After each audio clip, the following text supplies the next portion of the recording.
life on Earth has always faced. Extinction has followed it like a shadow. The ultimate reckoning. That wipes out entire species, or even a whole group. And as life got more diverse, the ways of extinction got wilder too. Space rocks randomly hit Earth. Volcanoes erupting non-stop with rage. And the Earth itself, shaking up the climate. Often when animals face extinction, it is actually nature's doing, rather than mutual slaughter. But for as long as life existed, there are always exceptions. Times when animals actually drove others to extinction, though on a tiny scale. Even completely silent. Yet once upon a time, there was an epic, history-making brawl. It didn't just wipe out one species, but took out several in a row, rewriting history forever. Don't panic just yet. GABI isn't the name of some tough guy. It stands for the Great American Biotic Interchange. It might not sound that thrilling, but trust me, the scene was pure bloodshed and utter chaos. If you wander North America today, especially in the US, you'll see urban wildlife regulars. They are standard North American fixtures, but here is the catch. They aren't native to North America. They are immigrants from South America. Sounds a bit absurd, right? Even more absurd, you won't see camels in the US, nor any alpacas, or any camelids whatsoever. Isn't that strange? Meanwhile, South America is full of alpacas, almost a national symbol. Get ready to have your mind blown. Camelids actually originated in North America. Does your worldview have a crack in it yet? These, plus those little guys earlier, are just the tip of the iceberg of the Great American Biotic Interchange. A few animal examples aren't visual enough, so we need to turn back the clock before this interchange kicked off. Let's wind the clock back 3 million years. To the late Pliocene, North and South America were isolated. This lasted for 100 million years, allowing both sides to evolve completely different ecosystems, even though they weren't far apart. Visiting either continent, it felt like two different worlds. Especially South America, it was an isolated island for ages, evolving many animals found nowhere else on Earth. This includes unique marsupial small predators, meridiungulates, litopterns, and so on. The list goes on and on. Famous species include armored glyptodonts, huge ground sloths, and staggering numbers of terror birds. You might occasionally find close relatives elsewhere, but only South America had such crazy diversity. North America's mix was totally different. You'd rarely see those odd southern species. Instead, there were camels, deer, horses, proboscideans, and a robust set of carnivores. Pumas, jaguars, canids, bears, lions, and the classic saber-toothed cats. The continents couldn't be more different. Yet the situation was about to change. In fact, some small-scale precursors appeared 40 million years ago, meaning before the real interchange happened. Some animals crossed via dispersal events, and most of them entered South America. What's most unexpected, though, is that early invaders weren't from the north, but detoured from the east, meaning from Africa. They mainly included rodents, bats, and tortoises. It sounds pretty absurd, but back in ancient times, Africa and South America were closer. A wider, fragmented Tethys region allowed animals to cross the ocean by rafting or island hopping. Though not the peak of the interchange, these newcomers' arrival already made an impact. They competed with native animals, especially unique small marsupials, which were forced to diversify and evolve lineages like capybaras, New World porcupines, and New World monkeys. Around 7.3 million years ago, North America finally made its move. Almost as if preparing to attack, an unnamed procyanid landed in South America. Raccoons belong to this group. Like the early African animals, it also arrived via island hopping. It was likely the first carnivorous placental mammal on the South American mainland, and since such predatory animals are successful globally, it's no surprise their arrival shook all of South America, especially since one of their meals happened to be the eggs of local animals. This led some scientists to speculate that South America's biggest predator, Porus racids, might have been indirectly affected, because these newcomers ate all their eggs. A bit unfair, to say the least. Soon after, skunks, armadillos, and rodents also rode over on another raft, causing further impacts. But this wasn't a one-way invasion, because evidence shows both continents actually fired warning shots. For instance, some terror birds and sloths briefly entered the southern tip of North America, acting as a trial run. Regardless, these small contacts were just appetizers. The real battle was yet to come. Because at a certain point, the tectonic plates of both continents truly collided. Plate collision brought crustal uplift and triggered submarine volcanic activity, pushing new land to the surface. Finally, about 2.7 million years ago, the Isthmus of Panama formed, that narrow land bridge reconnecting North and South America. This formation instantly ramped the chaos up. Because after the long-awaited land bridge appeared, North and South America could directly connect for the first time. Animals began migrating massively, and the floodgates of chaos opened. Both sides rushed onto each other's continent. Camels, deer, horses, and proboscideans entered South America. South America sent terror birds and giant sloths, and various ungulates as herbivores. As for predators, terror birds were on the front lines, while pumas, jaguars, saber-toothed cats, canids, and bears pushed south. If you watched from the Panama Isthmus, the scene would be mind-blowing.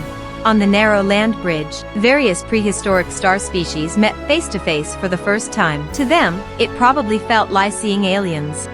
Just imagine a giant terror bird's expression meeting a saber-toothed cat for the first time, or a sloth bumping into a giant armadillo. That image alone is baffling enough. And this state of mutual confusion did briefly last for a while, making the migration seem neutral. Animals tested the waters back and forth. But the situation quickly tilted.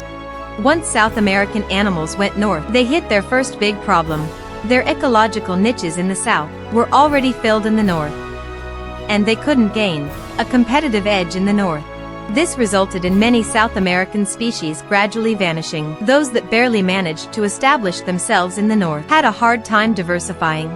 Take terror birds, for example. They were top predators in the south, massive in size. Yet in the north, only one genus remained, Titanes, found in the southernmost US states of Florida, Texas, and California. The same limitation hit glyptodonts too. They were widespread in the south, with rich species diversity, but upon reaching North America, only one genus successfully settled, at nearly half a ton. Their range was even smaller than terror birds, leaving fossils only around Mexico and Texas. Still, South America wasn't a failure. A third type was relatively successful: ground sloths. Specifically, giant ground sloths. Among the three representatives mentioned, they were the most successful invaders. For different lineages successfully entered North America. One genus, a 3-meter about 10-foot-long giant ground sloth, crawled all the way to Alaska, and may have briefly crossed the Bering Strait into Asia. You can imagine that scene. Not only tall, but also massive, weighing over a ton, with some lineages even larger. They held ground in North America, supposedly because they stood on hind legs, reaching vegetation higher up. This gave them an edge over other South American immigrants, and even over native North American megafauna. However, though most South American species underperformed in the north, in one arena, their troops performed exceptionally well. Small animals. Possums, mentioned at the start, now span North America. They were a success-story of moving north during the Great Interchange, thanks to their incredible dietary adaptability, ability to scavenge, and their playing dead skill. They successfully confused many predators into giving up. Two other little guys that did well were small armadillos and porcupines. Armadillos relied on armor, while porcupines used size and defenses to carve out a successful niche in North America. On top of that, several amphibians, reptiles, and birds, including hummingbirds, also successfully settled in the north. Aside from these small animals, South America actually gained little advantage in this interchange. You could say that in this interchange, North America was the winner. Its animals performed better in the south, and dealt a massive blow to South American ecology, especially regarding predators. Before, South America's predator guild consisted of non-placental predators, such as large raptors and various fierce reptiles. Each was a top-tier hunter. But when northern predators arrived, they all met their met. Short-faced bears, dire wolves, and saber-toothed cats all crossed the land bridge. Each brought its own problems. Short-faced bears were massive and could hibernate. Dire wolves had pack structures, and saber-toothed cats were huge, with fatal teeth. Each forcefully occupied a new ecological niche. Of course, otters, raccoons, and skunks also entered South America, continuing to stir up trouble. More importantly, the interchange brought to South America all the canids and felids seen today, including the iconic jaguar of the Amazon. The influx of so many predators completely flipped South America's entire predator structure. It was once even thought the arrival of northern predators directly drove many native South American predators extinct, including reptiles and terror birds. Although research has revised this view, overall, the interchange definitely reorganized South America's predator gill, causing numbers to drop significantly. Terror bird fossils became scarce after the land bridge formed, and diversity dropped sharply too.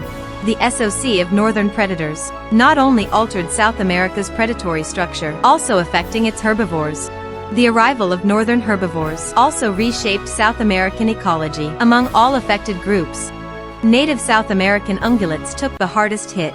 These included 5 now extinct herbivore groups, generally large in size, some weighing several tons. Their appearances even converged. They resembled other continents' fauna. They had thrived in South America for nearly 60 million years, yet couldn't compete with invaders, resulting in rapid replacement. Ultimately, only a few families made it to the end, such as Macrocanidae and Toxodontidae. And those that managed to survive were usually much larger. Some suggest size advantages might help withstand competition. Overall, many large South American herbivores performed quite well against invaders, especially the megafauna, such as giant sloths and armadillos. These animals had astonishing resistance, so large herbivores were almost North America's toughest ecological niche to crack. Only a few North American species, Lilitopterans and proboscideans, moved south and survived long-term. Even over 2 million years after the land bridge formed, over 70% of South American herbivores, weighing over a ton, were native. And the reason megafauna succeeded, besides sheer size, is commonly thought to be their hyper-reinforced defense systems. Glyptodonts had thick armor, some even with spikes. Ground sloths were staggeringly tall. One was the largest ever bipedal mammal in history, but they also possessed sharp, massive claws, not to mention claws attached to powerful forelimbs. Getting hit meant instant elimination. Even so, large herbivores held their ground. The group that truly stood out and fought back best was actually the small marsupials. Though tiny in size, they were South America's most resilient survivors. Barring a few extinctions, most persisted. Their numbers remained substantial, forming a sharp contrast with other South American groups. They belonged to the rare few animals that existed before the Great American Interchange, and survived to the present day.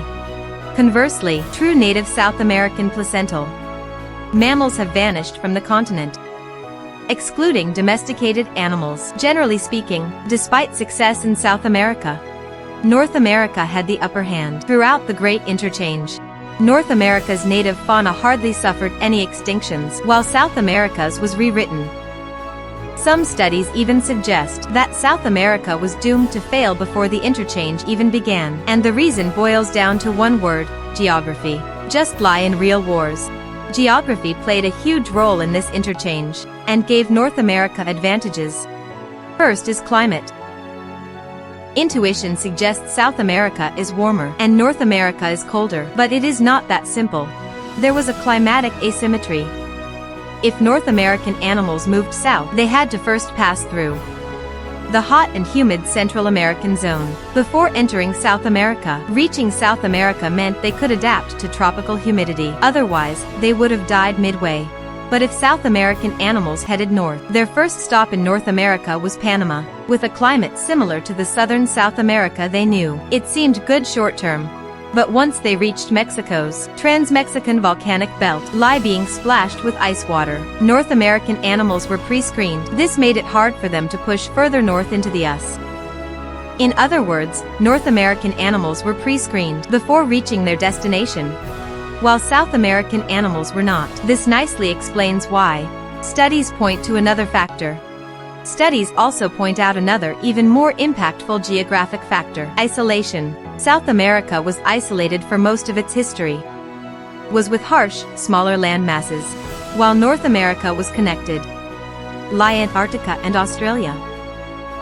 In contrast, directly to Eurasia via land bridges. It repeatedly connected directly to Eurasia via land bridges, and Eurasia was connected to Africa. Migratory ties for a long time. Constantly encountering new species and competitors. Moreover, North America was about 40% larger than South America. In short, tougher competition, harsher climate, and more space.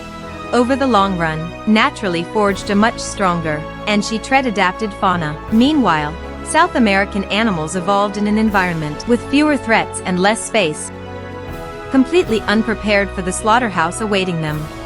This is certainly somewhat regrettable, because it means we will never. Yet, from a selfish perspective, prehistoric megafauna in their true glory. This had a massive impact. This interchange had a massive environmental impact after humans appeared. After all, humans arrived in North America around 23,000 years ago, and in South America around 20,000 years ago. You might have also noticed that many successful or surviving species in this Quaternary, such as Macrauchenia or certain predators, have also vanished today.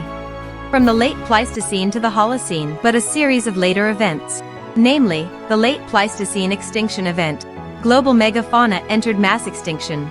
Global megafauna entered a mass extinction period, happening not just in the Americas, but across the Nearctic, Neotropical, and Australian realms.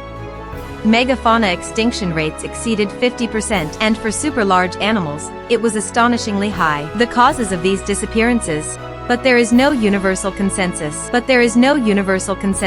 Overhunting and environmental change. Warming climates and retreating ice.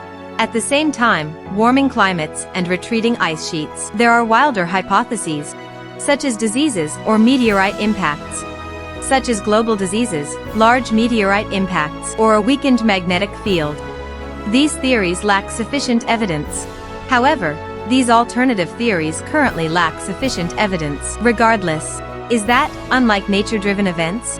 Is that, unlike most nature-driven extinction events? This shows that competition alone is enough to destroy a species, is enough to destroy an entire species.